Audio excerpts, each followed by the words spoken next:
पूजा अर्चना कर नए साल का लोगों ने किया स्वागत। हजारीबाग शहर में लोगों ने नव वर्ष की शुरुआत श्रद्धा और भक्ति के साथ की। शहर के प्रमुख शहरों में सुबह से ही भक्तों की भारी भीड़ देखने को मिली। लोगों ने परिवार और मित्रों के साथ मंदिर जाकर भगवान के दर्शन किए, नए साल के सुखद और समृद्ध जीवन की भी प्रार्थना की। विशेष रूप से शिव मंदिर और महावीर मंदिर में भक्तों की लंबी कतारें देखने को मिली। श्रद्धालुओं ने पूजा अर्चना के साथ दान पुण्य भी किया। कुछ लोगों ने हवन और विशेष अनुष्ठान भी कराया ताकि वर्ष 2025 उनके जीवन में शांति और सफलता लेकर आए।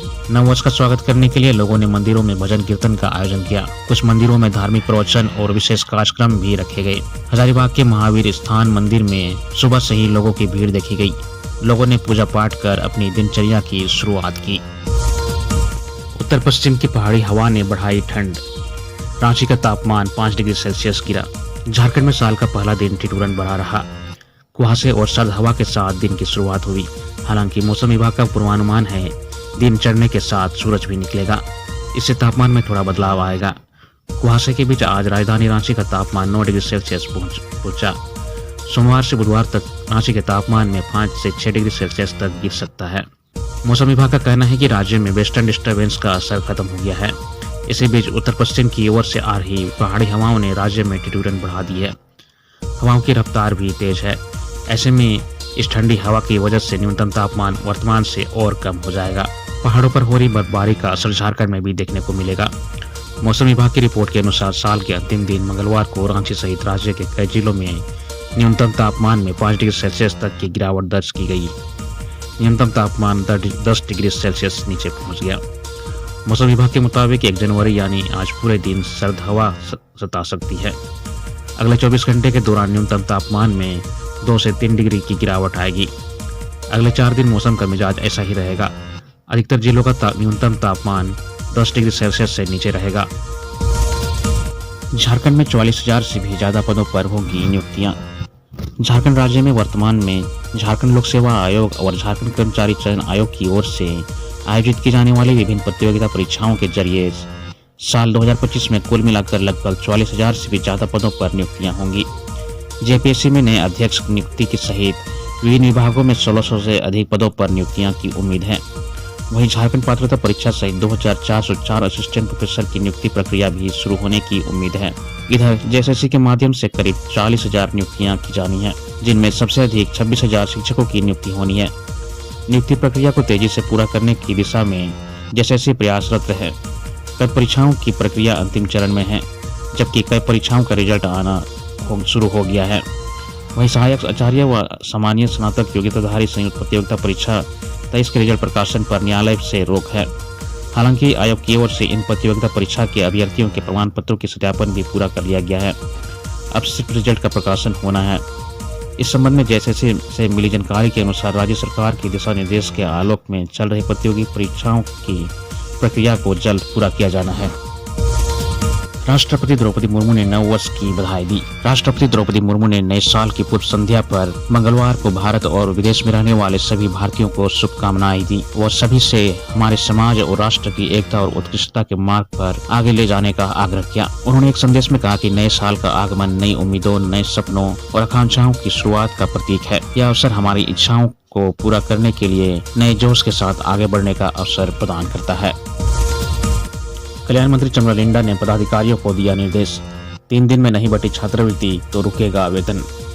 कल्याण मंत्री चमरा लिंडा ने सरकारी स्कूलों के विद्यार्थियों की साइकिल व छात्रवृत्ति वितरण योजना की समीक्षा की। मंत्री ने मंगलवार को मोराबादी स्थित कल्याण कॉम्प्लेक्स में सभी जिलों के कल्याण पदाधिकारी, प्रोजेक्ट डायरेक्टर, आईटीडीए व प्रमंडलीय उप निदेशकों के साथ वीडियो कॉन्फ्रेंसिंग करते हुए रामगढ़ व कोडरमा में प्री मैट्रिक छात्रवृत्ति वितरण में विलंब पर नाराजगी जताई।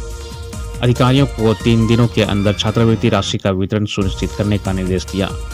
मंत्री ने कहा कि छात्रवृत्ति वितरण में कोताही बरतने वाले पदाधिकारियों पर कार्रवाई की जाएगी।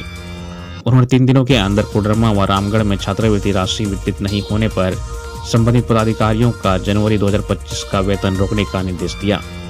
मंत्री ने कहा कि 4 जनवरी तक प्री मैट्रिक के सभी लंबित छात्रवृत्ति भुगतान के मामलों का निपटारा पूरी प्राथमिकता से करें। जनहित और जनसेवा को सर्वोच्च प्राथमिकता दें। पदाधिकारी समस्या नहीं बल्कि समाधान का रास्ता निकालें। श्री चमरा लिंडा ने अधिकारियों को फरवरी तक पोस्ट मैट्रिक छात्रवृत्ति वितरण के सभी मामलों में राशि विद्यार्थियों के बैंक खाते में हस्तांतरित करने का निर्देश दिया। झारखंड के 1.5 लाख पेंशनरों व परिजनों को मिलेगी असीमित इलाज की सुविधाएं।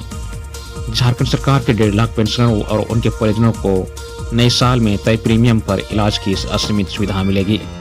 इस प्रस्ताव पर स्वास्थ्य मंत्री डॉक्टर इरफान अंसारी ने मंजूरी दे दी है। अब इसे विधि, कार्मिक और वित्त विभाग को भेज दी गई है। वहां से मंजूरी मिलने के बाद इसे कैबिनेट में पेश किया जाएगा। इस योजना के जनवरी महीने में लागू होने की उम्मीद है। इससे पहले स्वास्थ्य बीमा योजना में राज्य कर्मियों के साथ पेंशनरों और उनके परिजनों के लिए भी स्वास्थ्य बीमा योजना लागू है, लेकिन उसमें पेंशनरों को उतनी सुविधाएं नहीं हैं जितने कर्मचारियों के लिए है। अब उसमें संशोधन कर सरकार चिकित्सा सुविधा में बढ़ोतरी कर रही है। इसके लिए झारखंड सरकार और Tata AIG general insurance company के साथ 5 लाख रुपए की चिकित्सा सुविधा देने का करार हुआ है। इसके एवज में सरकार मेडिकल भत्ते के रूप में हर महीने मिल रहे 1,000 रुपये में से 500 रुपये काटेगी। सरकार सालाना प्रति परिवार 4,850 रुपये बीमा कंपनी को प्रीमियम देगी, लेकिन पेंशनरों को इलाज पर 5 लाख रुपये से ज़्यादा खर्च होने पर अतिरिक्त लाभ नहीं मिलेगा। 5 लाख से अधिक का इलाज होने पर बफर स्टॉक से भुगतान योजना के लिए राज्य आकस्मिकता निधि से 150 करोड़ रुपये लेने का फैसला हुआ है। इनमें 100 करोड़ उस वित्तीय वर्ष में योजना के क्रियान्वयन पर खर्च होना है। वहीं 50 करोड़ राज्य आरोग्य सोसाइटी की ट्रस्ट में रखना है। इलाज पर 5 लाख से अधिक खर्च होने पर इसी बफर स्टॉक से भुगतान किया जाएगा। जमशेदपुर में न्यू ईयर मनाने निकले 3 दोस्त की सड़क हादसे में हुई 2 की मौत। पूर्वी सिंहभूम के जिला मुख्यालय जमशेदपुर में न्यू ईयर की पार्टी मनाने के लिए 3 दोस्त निकले थे। तेज रफ्तार कार की एक पेड़ से टक्कर हुई और 2 दोस्तों की मौत हो गई। घटना टेलको थाना क्षेत्र के सुमंत मुलगांवकर स्टेडियम के पास हुई। तेज रफ्तार कार ने जैसे ही पेड़ को ठोकर मारी, उसमें सवार 2 लोगों की मौके पर ही मौत हो गई। कार की पिछली सीट पर बैठे एक व्यक्ति की हालत गंभीर है। मृतकों में एक की उम्र 20 और दूसरे की 23 वर्ष थी। मृतकों की पहचान टेलको बैंक ऑफ इंडिया के पास क्वार्टर नंबर 15 के रहने वाले रोशन कुमार और छोटा गोविंदपुर निवासी आयुष चौहान के रूप में हुई है। दोनों युवकों के शव को पुलिस ने अपने कब्जे में लेकर पोस्टमार्टम के लिए MGM मेडिकल कॉलेज भेज दिया। 31 दिसंबर और 1 जनवरी के दरमियान रात करीब 2 बजे हुई इस दुर्घटना में गंभीर रूप से जख्मी आयुष मिश्रा के दोनों पैर टूट गए हैं। TMH में उसका इलाज चल रहा है। आयुष चौहान के परिजनों ने बताया है कि रात करीब 11:30 बजे उसने कहा कि वह दोस्तों के साथ घूमने जा रहा है। इतना कहकर वह अपनी बाइक से निकल गया। फिर तीनों दोस्त एक जगह पर मिले। उसके बाद रोशन कुमार ने अपनी बलेनो कार निकाली और तीनों उस कार में सवार होकर पार्टी मनाने के लिए निकल गए। आयुष चौहान ने परिजनों को बताया कि आगे सीट पर आयुष चौहान बैठा था। तीनों दोस्त खड़ाईझार की ओर से टेलको स्टेडियम की ओर आ रहे थे। उसी दौरान इनकी कार एक पेड़ से टकरा गई। टक्कर इतनी जोरदार थी कि कार के सामने के हिस्से के परकच्चे उड़ गए। जोरदार आवाज सुनकर आसपास के लोग क्वार्टर से बाहर निकले। स्थानीय लोगों ने फौरन टेलको पुलिस को सूचना दी। पुलिस भी मौके पर पहुंची। पुलिस ने कार में फंसे 3 लड़कों को बाहर निकाला और टाटा मोटर्स अस्पताल पहुंचाया। यहां रोशन कुमार को डॉक्टर ने मृत घोषित कर दिया। आयुष मिश्रा और आयुष चौहान को TMH रेफर कर दिया गया। इलाज के दौरान सुबह करीब 5 बजे आयुष चौहान की मौत हो गई। महाकुंभ में रेल कर्मियों की जैकेट पर लगे स्कैनर से यात्री बुक करा सकेंगे टिकट। महाकुंभ में उत्तर मध्य रेलवे ने प्रयागराज आने वाले श्रद्धालुओं की सुविधा के लिए विशेष व्यवस्था की है। उत्तर मध्य रेलवे के प्रयागराज मंडल ने डिजिटल तकनीक के उपयोग से टिकटिंग प्रक्रिया को सरल और सुगम बनाने के लिए एक अभिनव पहल शुरू की है। महाकुंभ के दौरान रेलवे के वाणिज्य विभाग के कर्मी प्रयागराज जंक्शन पर विशेष ड्यूटी पर तैनात रहेंगे और हरे रंग के जैकेट पहनेंगे। इन जैकेट्स के पीछे एक QR कोड अंकित होगा, जिसे श्रद्धालु अपने मोबाइल से स्कैन कर सीधे UTS मोबाइल ऐप डाउनलोड कर सकते हैं। यह ऐप यात्रियों को बिना लाइन में खड़े अनारक्षित टिकट बुक कराने की सुविधा प्रदान करेगा। इस पहल से श्रद्धालु रेलवे स्टेशन पर भीड़ और लंबी लाइनों से बचते हुए सहजता से टिकट प्राप्त कर सकेंगे। डिजिटल भुगतान के माध्यम से टिकट बुकिंग की यह प्रक्रिया न केवल समय की बचत करेगी, वहीं स्टेशन पर भीड़ से भी निजात मिलेगी। सांसद सुखदेव भगत बनाए गए 5 राज्यों के संयोजक। कांग्रेस के केंद्रीय नेतृत्व ने लोहरदगा सांसद को बड़ी जिम्मेवारी सौंपी है।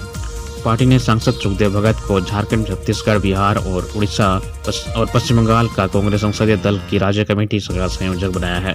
इसको लेकर कांग्रेस संसदीय दल के सचिव डॉक्टर अमर सिंह ने पत्र जारी कर दिया है। श्री भगत के अलावा एंटो एंटिनो को 2, ज्योतिमणि को 2, GC चंद्रशेखर को 1, डॉक्टर मल्लू रवि को 1, प्रणीति शिंदे को 2, विजेंद्र ओला को 2, वरुण चौधरी को 1, गुरजीत सिंह को 3, इमरान मसूद को 2 और रकीबुल हुसैन को 4 राज्यों का संयोजक बनाया गया है। संसद सत्र में सुखदेव मगध के बेहतर कार्यों को देखते हुए इन्हें 5 राज्यों का संयोजक बनाया गया है।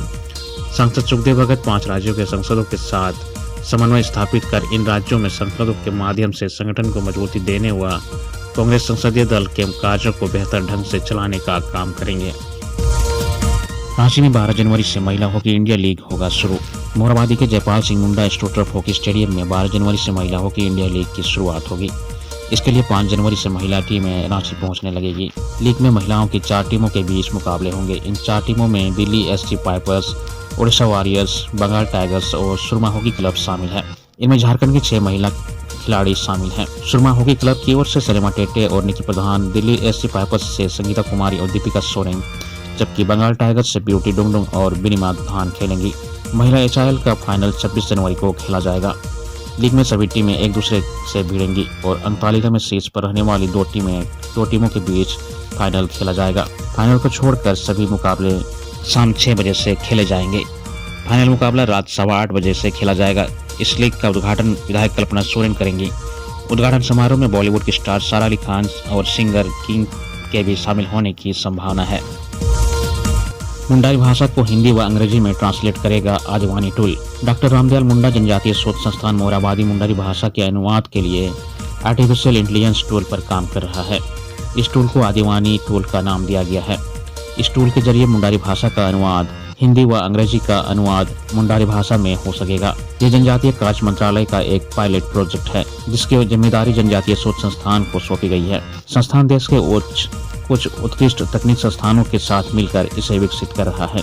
संस्थान से मिली जानकारी के अनुसार इस एआई टूल से संबंधित 70% काम पूरा हो चुका है। शेष 30% काम को वर्ष 2025 के शुरुआती महीने में पूरा करने का लक्ष्य रखा गया है। देश के 3 अन्य TRI, संथाली, गोंडी और भीली भाषाओं के लिए इस टूल पर काम कर रहे हैं।